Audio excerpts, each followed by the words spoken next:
হ্যাঁ ভাইয়া, আমাদের মানে কি ধরেন আমাদের এটা তো ওয়ার্ড ভিত্তিক, আমাদের 2 নাম্বার মানে আমরা হচ্ছে 2 নাম্বার ওয়ার্ডে, রামনগরের 2 নাম্বার ওয়ার্ডে হচ্ছে আমরা 2 নাম্বার ওয়ার্ডে আপনার হচ্ছে যাই আমাদের পাড়া হচ্ছে তিনটা, আমাদের পাড়া তিনটার মধ্যে একটা একটা পাড়াতে আছে আপনার 80 ফ্যামিলি, একটা পাড়ার মধ্যে আছে 60 ফ্যামিলি, একটা পাড়ার মধ্যে আছে 40 ফ্যামিলি, এরকম করে মানে আমাদের পাড়াতে মানে সবাই এরকম আটকায় আছে। আমাদের আশ্রয় কেন্দ্রও পুরি গেছে গা, আশ্রয় কেন্দ্রে যাওয়ার মতো কোনো জায়গা নেই।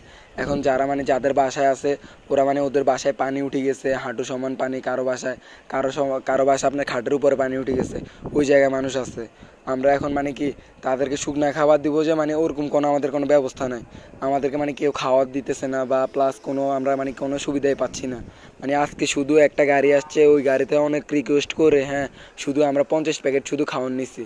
ওই 50 প্যাকেট খাওয়ার পরে আমরা মানে কি ওইটা আমরা এক পাড়াতে নিয়ে দিয়ে আসছি, বাকি পাড়াতে আবার খাওয়ার দিতে পারি না। আমাদের মানে এমন একটা অবস্থা, মানে খাওয়া যা ঢুকতেছে এই যে ফেনীতে যাইতেছে, দাগনবেতে যাইতেছে, কিন্তু আমাদের ওইদিকে কেউ খাওয়া নিতেছে না। মানে আমরা এমন একটা অবস্থা আছে বুঝছেন ভাইয়া। আমাদের বাড়ির লোকেশনটা হচ্ছে যে আপনার মানে ফেনীতে আসার পরে, ফেনীর পর হচ্ছে যে আমাদের দাগনভূঞা উপজেলা, দাগনভূঞা উপজেলার পর হচ্ছে যে আপনার রামনগর, রামনগর যাই যদি বলেন সামনে মানে সততা পাম্প বা বাদের গোড়া, এটা কোন জায়গায় ওই জায়গায় বললেই সবাই চিনাই দিবে। মানে দাগনভূঞা উপজেলার পর হচ্ছে রামনগর, এই রামনগরে যাই যদি আপনি যদি জিজ্ঞেস করেন সততা পাম্প বা বাদের গোড়া এটা কোন জায়গায়, সবাই ওইটা চিনে দিবে বুঝছেন ভাইয়া। মানে আমাদের লোকেশনটা হচ্ছে এটা।